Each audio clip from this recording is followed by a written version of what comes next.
Hello and welcome to the Road from Emmaus podcast. I'm Jason Lowe, joined by Andrew Chow, and we are two totally ordinary Catholic guys hoping to share our journeys. Like the disciples on the road to Emmaus, we've each encountered Christ in our lives. Join us as we talk about what comes next. We did it! In today's episode, we bring on our first ever guest, Father Raphael Ma. We tackle a heavier topic with him as we dive into questions about grief and suffering. Why does God allow suffering into this world? What is the teaching of redemptive suffering?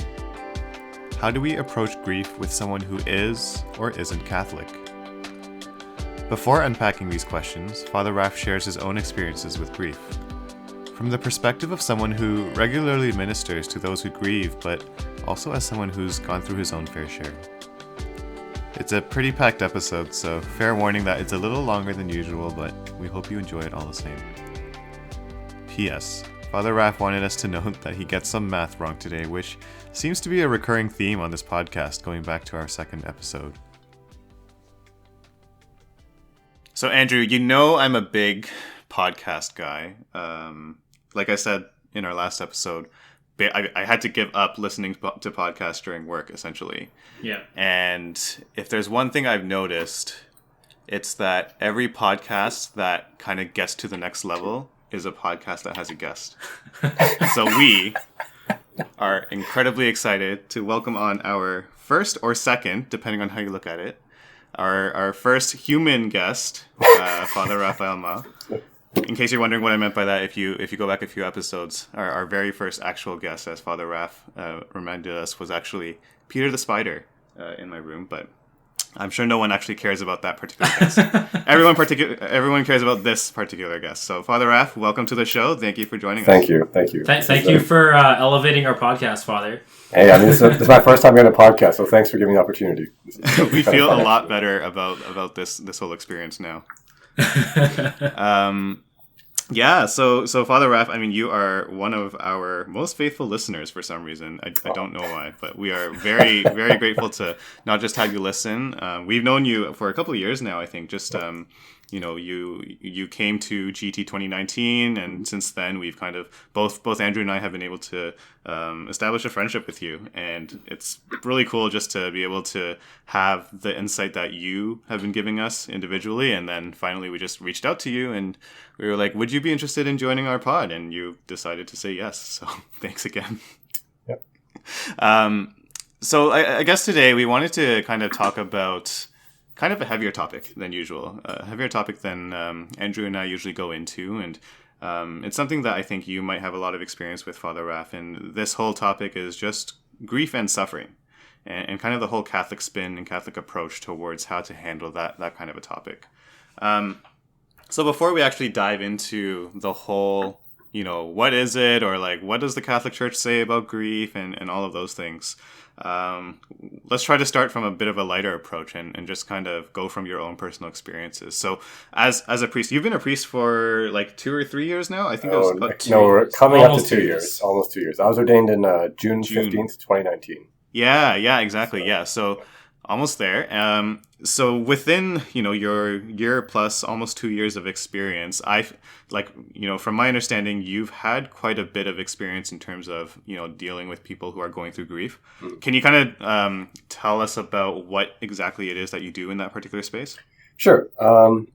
Something we're told in seminary, repeated ad nauseum, is you are not a therapist. You're not a therapist. Refer. You're not a therapist. Refer. Okay.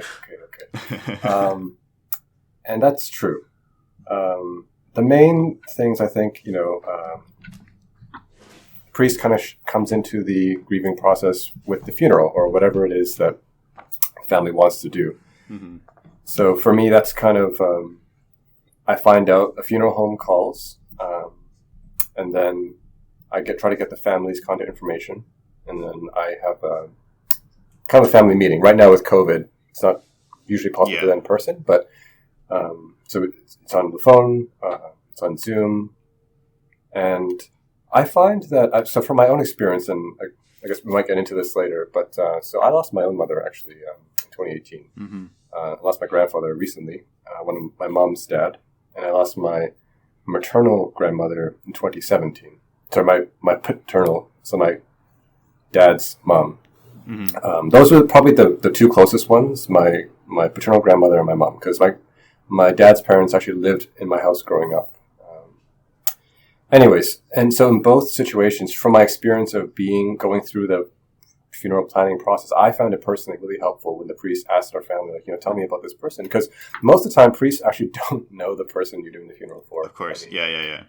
When you do, it's kind of special. Like a funeral actually I just had on Saturday night, which is a weird time for funerals.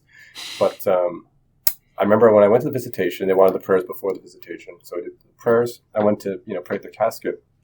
And what kind of came from my heart, I didn't say it out loud, but I was like, goodbye, friend.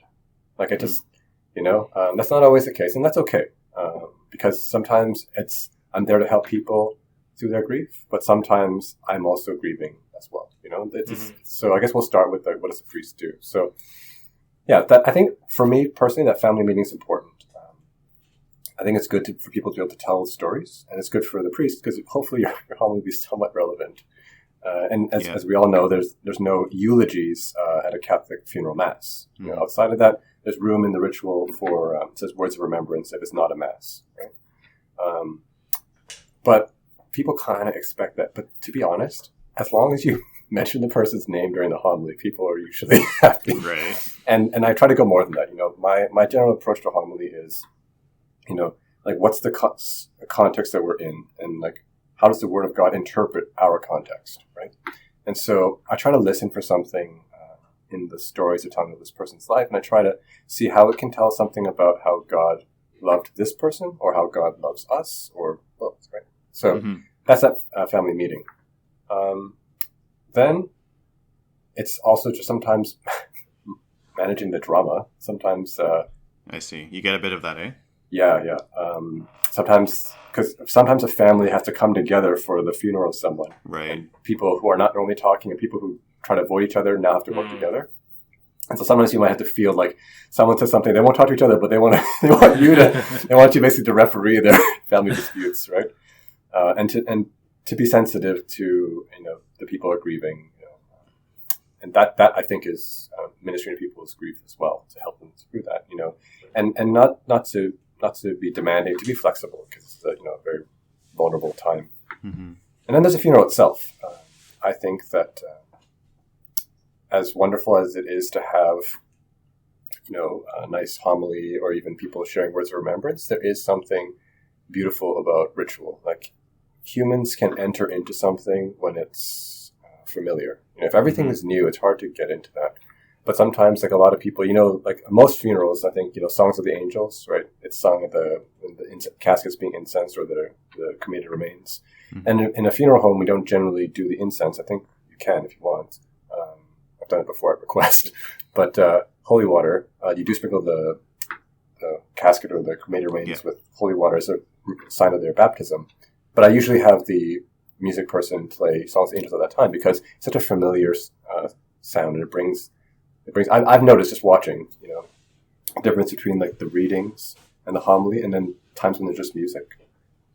Yeah. So the whole funeral thing, and sometimes, especially nowadays with a lot of cremations, you'll have the casket at the funeral, and then cremation will happen after, and then they'll call me again for the burial.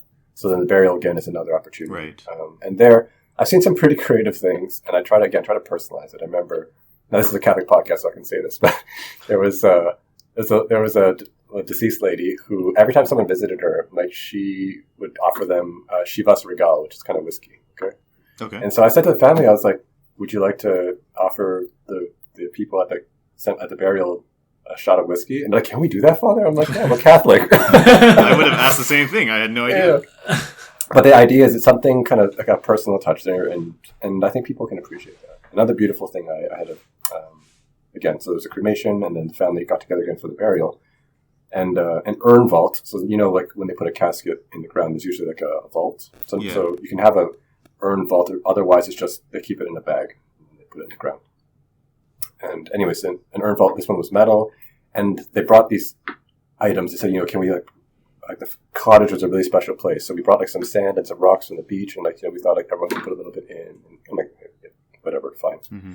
But then I saw it was a large bottle of like hand moisturizer. I'm thinking like, what is this? Like, I mean, they have a big affinity for hand moisturizer. Anyways, this is really neat. So they put it on the outside of the urn vault, and then everyone put their handprints on it.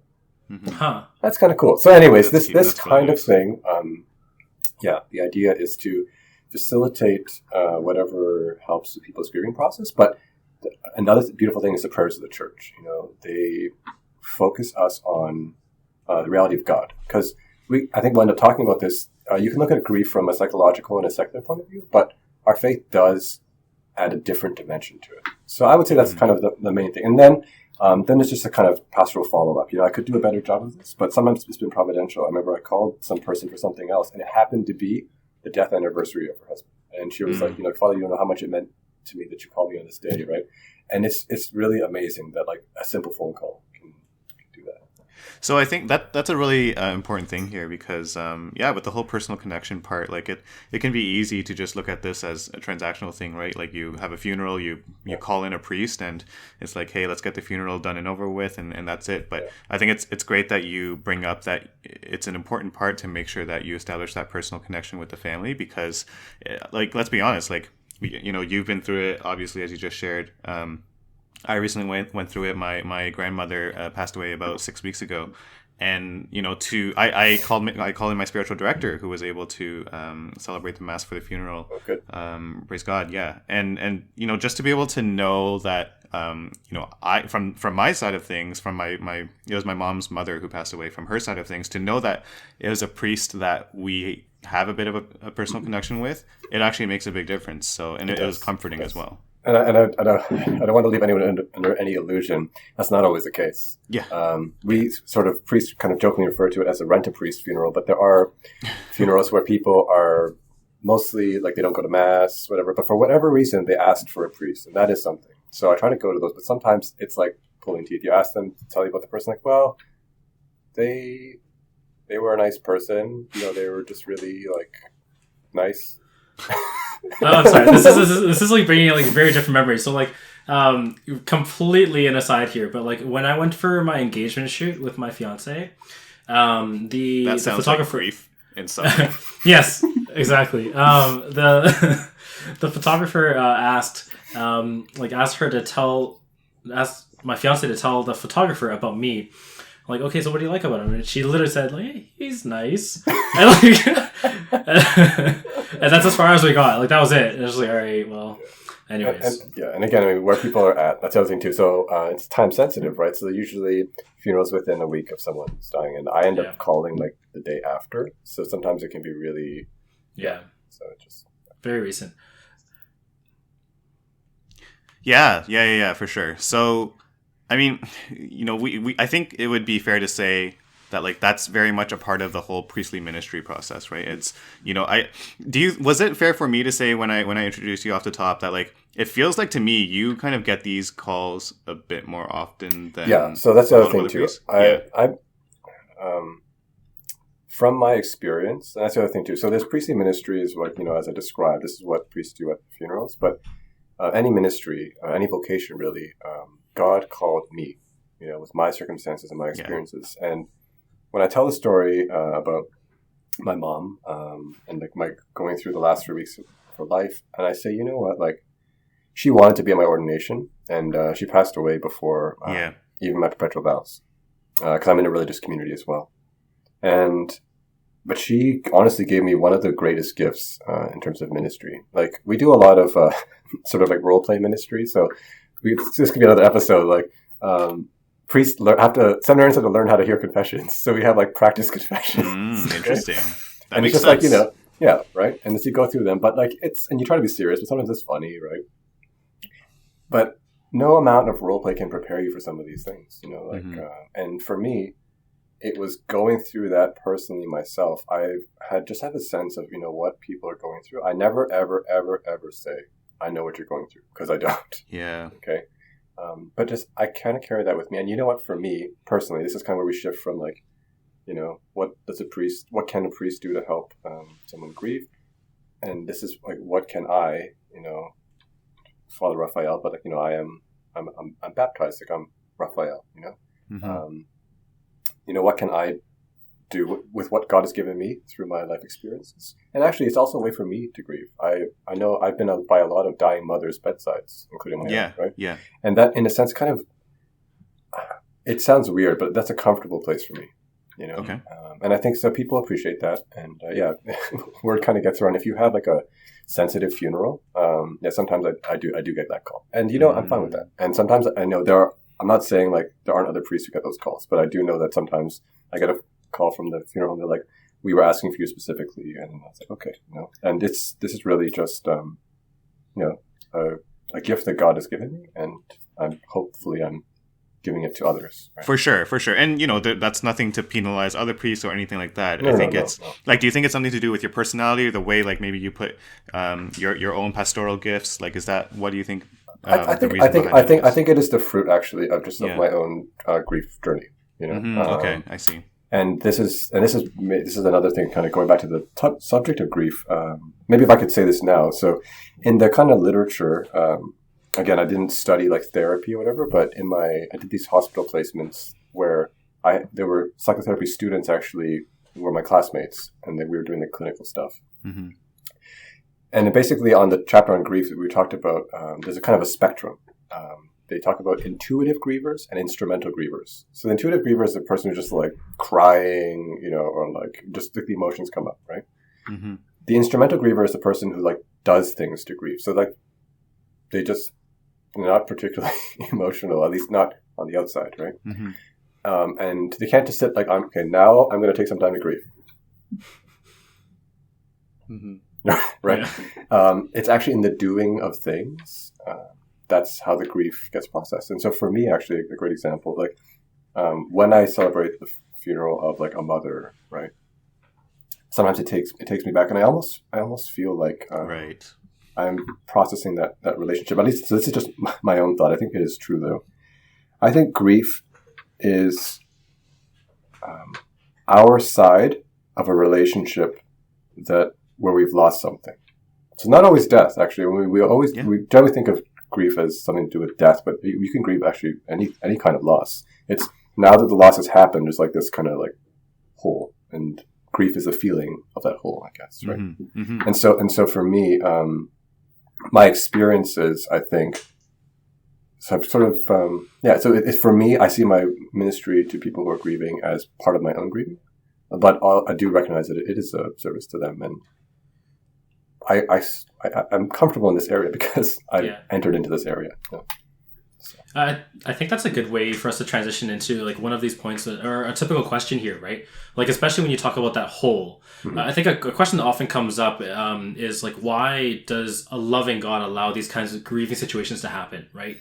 Like you just said it, like when we experience grief, it's because there is a noticeable gap, a noticeable hole in like what was, let's say, making us feel complete, right? Mm-hmm. And so like maybe, what would you say or what do you say to people who ask those questions? Yeah. I assume you get it a lot. Oh, yeah. And the first thing is that if you're with a grieving person, that's actually not what you want to spend time on. The answer is quite simple, but the way I see it is that people ask two questions. They ask why. That's the first one everyone wants to go mm-hmm. for. And God gave us intellects and we should use them, good. But asking why is asking about the past. And some of the things that we ask why about, we actually don't know the answer to, and we actually are not accessible. Sometimes they are, and if it is, and then because we learn something that we can change the future, great. That is, I think, why a lot of people ask why.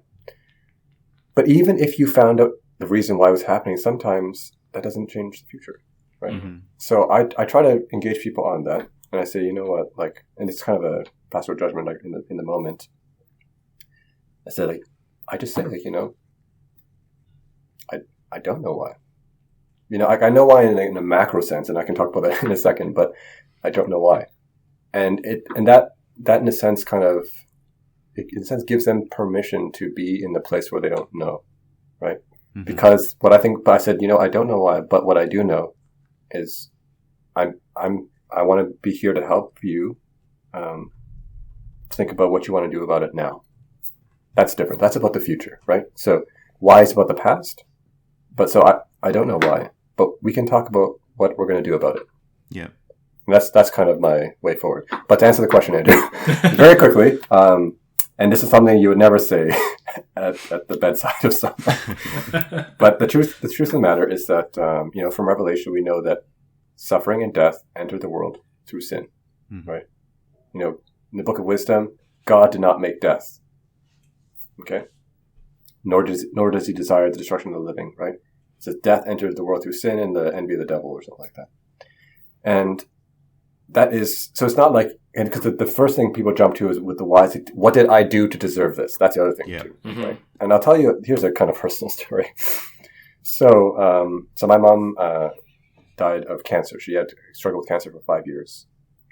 And before the cancer happened, shortly before it happened, I went to this restaurant, and actually it was Ajisen Ramen. And we were parked outside, and we parked a little close. I'm not blaming my dad, but we parked a little bit close to the car next to us. And when I opened the door, I actually scratched it a little bit, right? Like, no one saw it, and I closed it kind of, and then went inside, right? So we sat down, and this lady storms over. She's like, "You scratched my car, and you don't even care." And I was like, "Gosh, lady." Oh no. I mean, I didn't see you, right? I didn't know it was your car.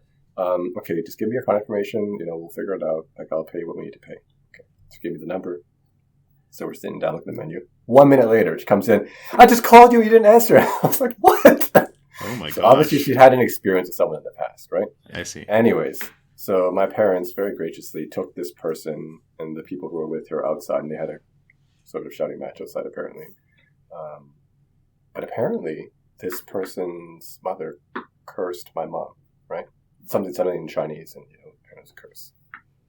Anyways, I remember at one point early on my mom's struggle with cancer, when the realizing why did this happen to me? And she actually came to her mind, was it because that woman cursed me? People will believe anything just to have an answer, but it's so difficult to sit in that I don't know why, right? Yeah.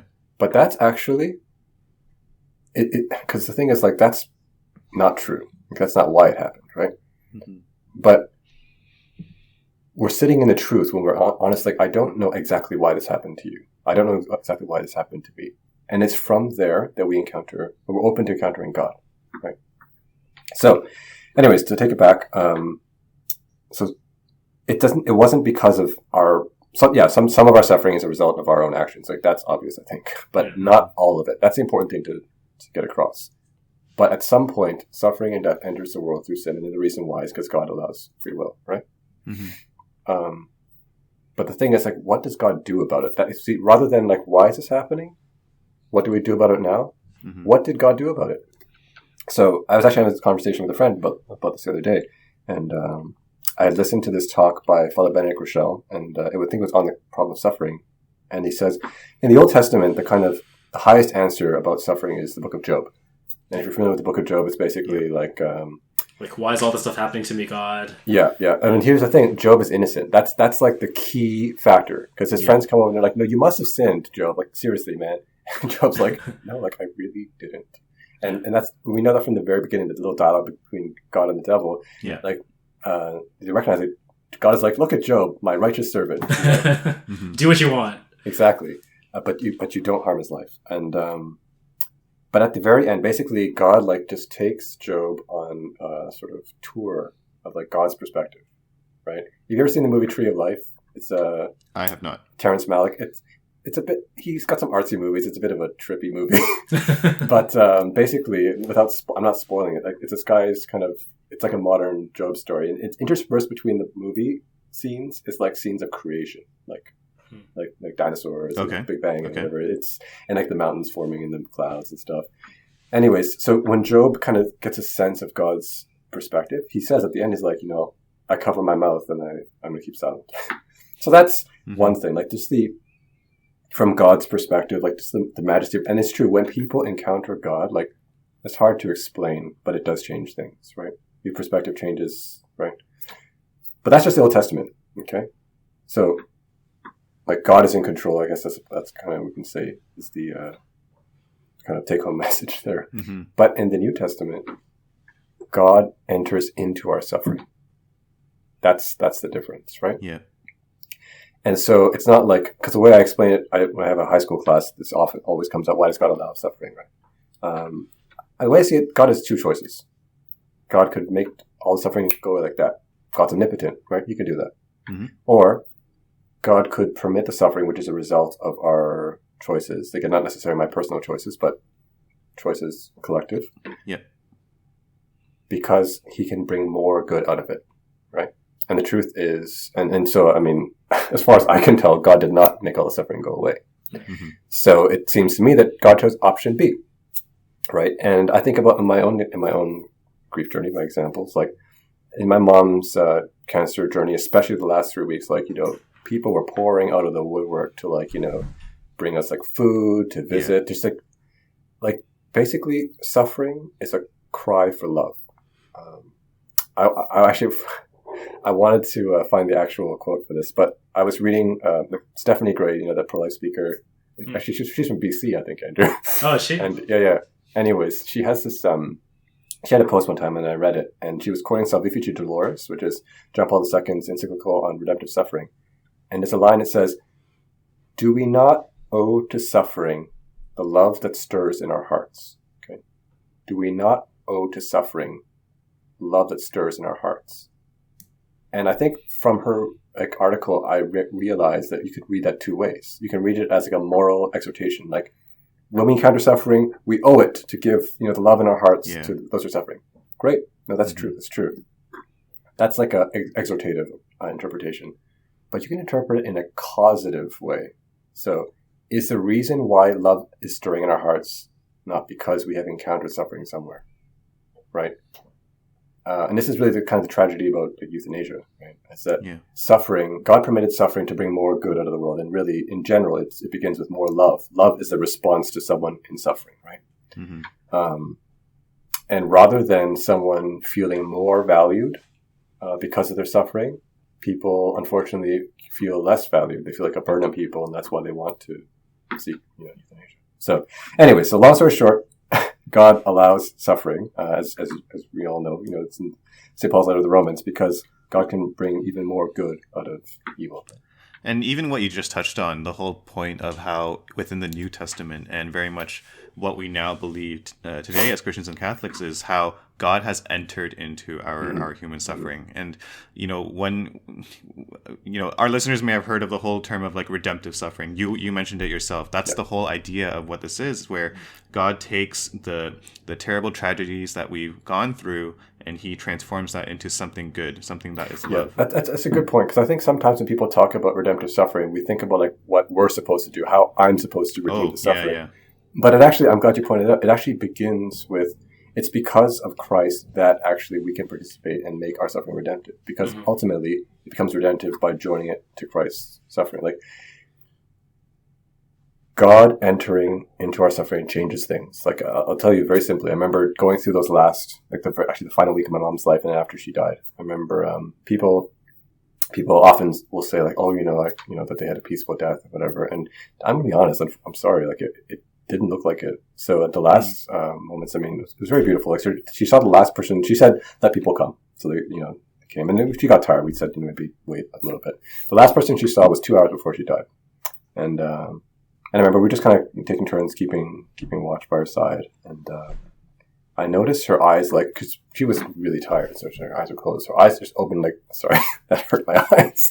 Her eyes opened like right up, and she didn't blink. They were just wide open. Oh. And then she opened her mouth, and it sounded like she was kind of gasping for air. So I called, we were doing palliative care at home. That was her choice. She wanted to be at home. So I called the nursing agency, and I said, hey, like, I'm explaining, like, my mom, she opened her eyes, like, she seems to be gasping for breath. Like, can you guys come?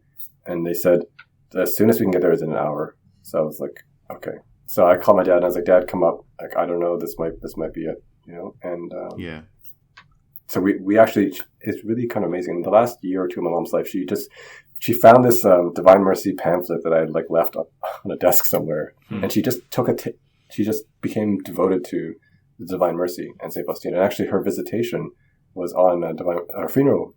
Yeah, her funeral was on Divine Mercy Sunday. It was actually really beautiful. Yeah. Wow. Anyway, so we prayed that with her. Sorry, I'm emotional here. I am sometimes an intuitive griever.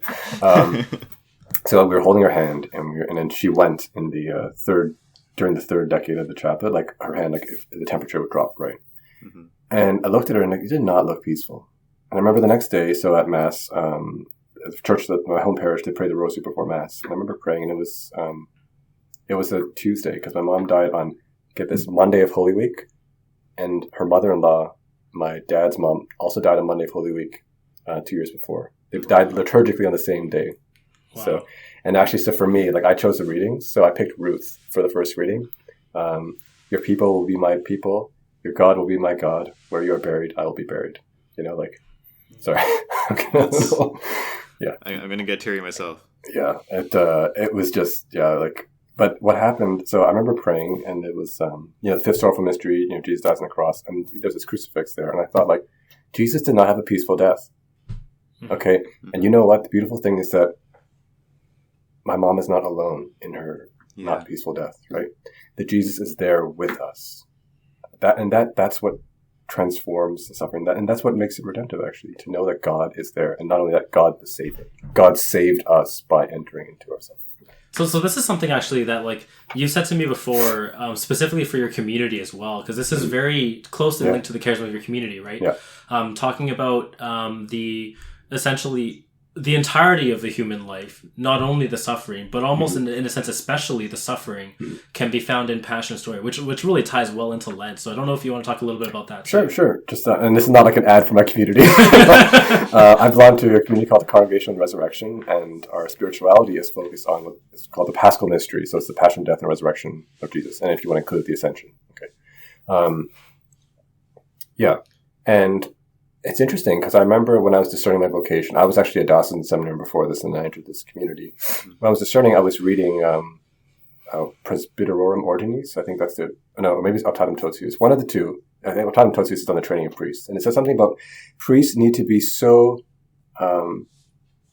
initiated into, need to be living the Paschal Mystery in such a way as to be able to initiate the faithful into it, because this is how we're saved. We're not saved by, like, Jesus did something for us and we're just sitting here, like, kind of passively receiving it. Yeah. The thing that Jesus did for us is to transform our everything, right? Mm-hmm. The good that we do becomes meritorious. It's done in Christ. Christ is doing that in us, right? Mm-hmm. And the suffering that we do, that we bear when it's born with Christ is joined to his saving work, so our entire life, and not just that, like, and the resurrection too, like, that God brings new life, and that's, again, like, you think about, like the sacraments, like, baptism, right? Jesus, St. Paul says, do you not know that when you're baptized into his death, right? Yeah. But what you receive then is his new life, like the new life that Jesus had at the resurrection, because it wasn't the same as the life he had before. Like, when Lazarus was raised from the dead, he was resuscitated, really, because Lazarus would have to die again. Mm-hmm. Jesus would not. Jesus has a new kind of life, and he gives that to us. And you could say one way of looking at Christian life is about this world is, subject to death and decay, and how the new life of Christ is breaking out into the world so much that, the saint is the person who is so alive, the only thing they have left to do in terms of completing, like, the transformation is to transform death itself by their own dying. And then their own dying completes their being initiated into the Paschal Mystery of Christ. Right? That's so true. And I mean, I think we've talked so much about grief from a Catholic Christian perspective, this whole redemptive suffering. Sure. It's tough to be able to digest this kind of teaching if you aren't someone who believes in Jesus, right? And even, to be honest, there are people who do believe in Jesus and may not speak to them. Yeah. Right. Yeah, and just depending where you are, like, I speaking to actually a dear family friend who's going through a lot, and she said, and I make the mistake of trying to explain sometimes, and she's like, and she calls me Raph, and she's like, Raphael rather. She knitted my baptismal garment, so she can say that. She's like, I know that, Raphael. I know all that. I believe all that, but it's just so hard sometimes, Yeah. And it's not like the faith is divorced from being a psychologically well-balanced human being. And that's where, like, the kind of the things that are more easily digestible in a secular way. And we can maybe talk about that. Yeah, exactly. Yeah. So, like, when it comes to someone who is struggling with the idea of redemptive suffering, or just with the idea of uniting their suffering to Christ, or just someone who isn't familiar with the Catholic Church at all, right? How do you approach grief when they're in that kind of a situation? I think I do it not didactically, like not by speaking about it, but by living it, right? Mm-hmm. God entered into our suffering. We can enter into another person's suffering. And if God is living in us to the life of grace, for our being Christians, God is present there, even if we're not having a conversation, Right. And from that, sometimes that can really make a difference. Like, Mother Teresa, like, a lot of the great work she did actually was with people who are dying. Mm-hmm. I don't know. I mean, maybe some of your doctor listeners can correct me about this, but a priest friend of mine told me that he's much older in my community. He says there are doctors who entered medicine because they wanted to fight death. Hmm. And when a patient is no longer curable, they kind of back off from the patient. Hmm. It's a struggle. And so I think just by being there, we live out what we believe, right? And then, and as I said, like, you can show in a natural level. I mean, and everything natural has the potential to become supernatural, right? Mm-hmm. It's that suffering is a cry for love, right? So you go there, you spend the time with the person, and like sometimes they can process the mixed emotions that they're going through. Yeah, I think it's just when you think about the grief that people bear, or the suffering that people bear, and I have friends where very good Catholics, and they don't have any issues really with understanding the idea of redemptive suffering or anything like that, or really offering it up to Christ and joining it with Christ. So on that front, they're good. But it just feels like for some of them, it's just constant grief, like over and over again. A friend is dealing with mental health issues. A family member, there's some ailment going on, and it's like every 6 months, every year, like for the duration of their whole life. Yeah. And in those situations where it's just over and over again, it doesn't really feel like the person is getting any kind of a break. Like how would you say someone like me, who is very much not in those shoes at all, and like how can I kind of support that kind of a friend? Yeah. As I said, what also comes to mind is like Job's friends. Like in the book of Job, before his friends start doing like, "Are you sure you didn't do something wrong?" It says they sat there with him for 7 days in silence.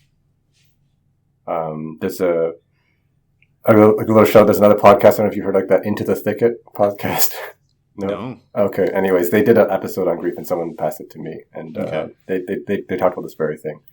But yeah, sometimes just understanding like the how grief works. So there's a really great website called whatsyourgrief.com. I'd highly recommend it. It's very readable. I think it's by two women who with their own experiences about it. But simple things like sometimes just having people be there with you. Actually, I remember. So my grandfather, unfortunately, the one who just died recently, died of COVID, and so there were no visitors allowed, and not even when he died. We had to view his body via Zoom. It was a bit odd.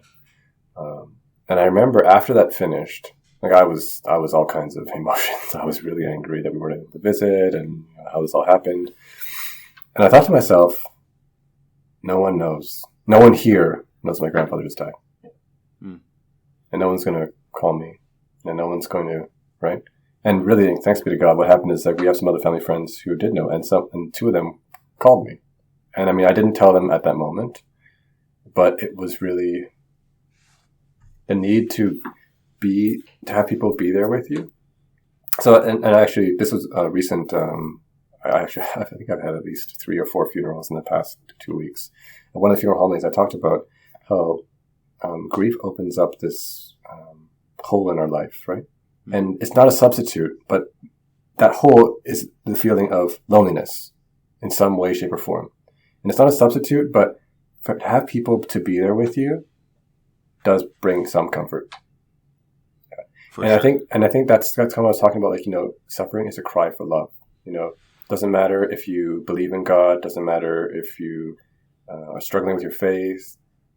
We're all going through this, right? And so, if someone is there to go through it with you, they don't need to come up with any answers. That's probably the first thing I would say. It's just like, don't try to explain why this is happening. As I said, not why, but what do you do with this now? Sometimes actually, it's actually not being there with them. Because sometimes people might feel like, I really just need to be alone right now. And you're like, cool. Yeah, for sure. And you gotta ask yourself, like, here's the other question. Why am I wanting to help this person? Do I want to help this person so that I can feel okay? Or do I want to help this person because I want them to feel okay? Because sometimes what they would make them feel okay may not be what will make you feel okay, right? So sometimes you have those people who want to help you, but you're like, I'm actually helping them, right?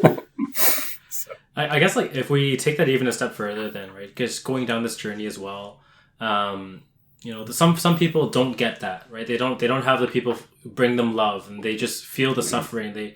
They're just being, like, beat down over and over again, right? And for some people, who maybe don't have, the catechesis to, like, learn about, this redemptive suffering, or just have been told once by some religion teacher in, like, grade 7, and now they're, like, 35, and it's like that was just like something in the rearview mirror, right? And maybe that's become a barrier for them. All this suffering's become a barrier for them to accept love, right? It's just like the first thing that comes to mind when they see church. They're like, oh, we're told all this stuff, but they're just making it up, right? All this suffering happens. Like, how do we love those people, right? How do we then try to come to them and say, like, hey, you know what? There is, like, that hope you think is lost, like, it's still there, how do we encourage that? Yeah. And I kind of touched on this when I said just going there to be there with these people, because what comes to mind is compassion, right? So I think you're all familiar. Compassion, you break it down as suffering with, passio, passere, to suffer, and then calm is like with. So just go and suffer with someone. What ends up happening, unless someone does tell you, like, please leave me alone, and then you just got to leave them alone, right? And sometimes, depending on when they say that, it may be like, please leave me alone, don't leave me alone, right? What ends up happening is that you end up witnessing your faith by choosing to be there. And for me, I think I've often thought about this: choosing to be there with people who, not like an intellectually stimulating conversation or whatever. We get practice for that in adoration, actually. Because I don't know about you guys, but, like, when I go to adoration, like, Jesus isn't usually talking to me, like, not like directly, Nope. But just to be there with him. If you can be there with Jesus in the Eucharist, you can be there with Jesus in a suffering person. Right? Jesus says, whatever you did to the least of my brothers and sisters, you did it to me. Right? That's kind of the answer. And it's amazing. Like, when in the Gospels, when it says Jesus moved with compassion, the Greek word there, I don't remember exactly how to say it, but it's like he was moved from the guts. Like, it's a real kind of, like, visceral kind of, And compassion touches people in a way that words don't.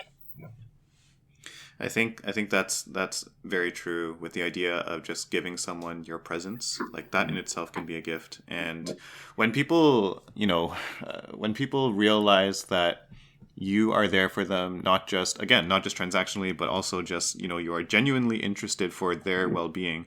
This is outside of religion and faith, right? Like, all people are craving is just that kind of emotional, physical, mental kind of support. And I think when you're able to offer that, it very much already opens up the door of, and if there's an opportunity to evangelize, they know that they can come to you for it. If they have a question about God, if they have the question of, like, why does suffering exist, they know they can come to you. Not only that, though, I mean, and you can only explain it to them later on, and actually in the beatific vision, they'll see it themselves. But actually, it's not outside of religion and faith. Fair enough. Because the reality of God is that God is a communion of persons, yes. Right? And so this being together, like, we're starting to do what God is inviting us into for eternity. Right? So while it's not like part of religion, faith in an obvious sense. If you're doing this legitimately, it is. Right? Yes, very much so. Very much so. Definitely more so from the other person's perspective. They don't have to, like, necessarily pick up immediately that this is like, oh, this guy's trying to evangelize me or something. Yeah, well, that's the thing. You don't want to give off that. Yeah. You seem like this, like, sleazy salesman. You come in, you're like, hey, I heard you're grieving. Just, like, walk in with 2 Bibles, like, hello. Yeah. Like, I thought you could use a footrest. You're like, put these Bibles in your foot. Right. Did you guys have anything else you wanted to add on this topic, or any other insight, words of wisdom? I was just actually thinking, like, through this whole thing, this whole chat, that it's very timely that we're talking about this as well, right? Because I think we're talking about grief in the sense of, like, when grief happens and, like, the hole that brings to us. But to me, it really parallels so well into the spirituality of Lent as well, right? Like, in terms of the particularly the fasting. Jason, you and I talked about this, right? The turning away from something of this world, almost or artificially creating that hole so that we can fill it with God's love, right? It's almost like forcing that kind of interaction. So I think that it's really timely that we're talking about this now as well. I'm glad you brought that up. Yeah. Sorry, go ahead, Father Raph, go ahead. I was going to say, like, not just with Lando, just like COVID, you know? Yeah. I remember earlier on, I saw an article saying, you know, the feeling you're feeling right now is grief. And yeah, like, as I said much earlier in the episode, like, grief is not just when someone dies, it's any kind of loss. And people have lost all kinds of things in this pandemic. Right? And maybe some people don't even recognize that they have lost something and that they are grieving over something. Yeah. And I think it's, tying it to Lent in that way really calls to mind the idea of worldly detachment, almost. Mm-hmm. We are called to, we're called to place Jesus and God above anything else. And that includes our loved ones, right? Which is, it's a tough teaching. We always say that the Catholic Church is full of tough teachings, but this is one of them where, how can we detach ourselves from the people that we love so much, our spouses, our parents, our family members, in a way where when they pass on from this earth, like, obviously we have to go through grieving, but for me at least, there is the flip side of it, knowing that we will be reunited in heaven, right? Yeah, and that's honestly, like, for me, the good news is that our goodbye is not forever. Mm-hmm. Yeah. Period. Like, that for me, like, that takes faith, because we can talk about grieving and stuff like that, but that is good news. And sometimes, even if people can't believe it for themselves, they need to hear that. And for me, like, that is what makes, because St. Paul says, we do not grieve as those who have no hope, but he doesn't say we do not grieve, period, right? Jesus says, blessed are those who mourn, they will be comforted. Mm-hmm. All right, so I think that's going to be a wrap. I think that's going to be a wrap for our episode today, and like we said, a bit of a heavier one, but I think we're very grateful for your words of wisdom, Father Raph, and also I think not just the words of wisdom, but you had mentioned that maybe you get a few more calls because of your own experiences with grief, because of how that witness shines through. And to me, actually, it's a very nice summary. That's kind of redemptive suffering in the works, right? It's your own own kind of grief. And now you see that these people who you minister to connect with that by God's grace. And now you're on our podcast, which is obviously a big deal. Sharing about it. I'm famous now. This is more suffering for you. But that's so true, and you see that actually with a lot of, not just dying, but a lot of people, like disabilities advocates. They struggled with their disability, and then it became something life-giving for others. That's It's always beautiful to witness that. Maybe I'll leave you with an image. So I was walking to the hospital, and I don't know, I was thinking about heart, but anyways, I think I had to go through like a cardiac section to get to my mom. And I thought, like, a healthy heart circulates blood in the body, right? Mm-hmm. So it nourishes you. But a heart that's been broken is able to give blood and give life outside of itself, right? Mm-hmm. I remember how I came up.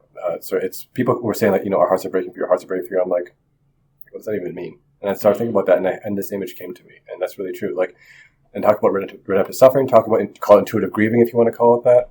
But it's suffering is a cry for love, and this is actually it's one of Stephanie Gray's books. But yeah, love unleashes life. Yeah. I was really worried when you brought up that image, because I stopped studying science in grade 10. Okay. So it's like, oh no, are you going to go into like the ventricles or the aorta and the mitochondria? Anyway, that's not related. Well, it's like the heart cells that have mitochondria. Anyway. Okay, thank you. Well, let's stop before you go too much further, Jason. All right. So on that note, we will stop. So as usual, you can find us on Fountain of Love and Life, as well as Spotify and Apple Podcasts, and on YouTube and all of the other podcatchers. On the note of Fountain of Love and Life, they actually produced a short episode on Father Raph and his kind of vocation story. So you can find that if you try to Google Father Raphael Ma Fountain of Love and Life. I think it's kind of one of the first few results. I watched it prior to this episode, and I was actually genuinely moved by kind of, when you were talking about your mom. So go and check that out. But yeah, otherwise you will hear from us within a couple of weeks, and until then, hope you all continue to have a blessed Lent. Hi everyone. All right, God bless.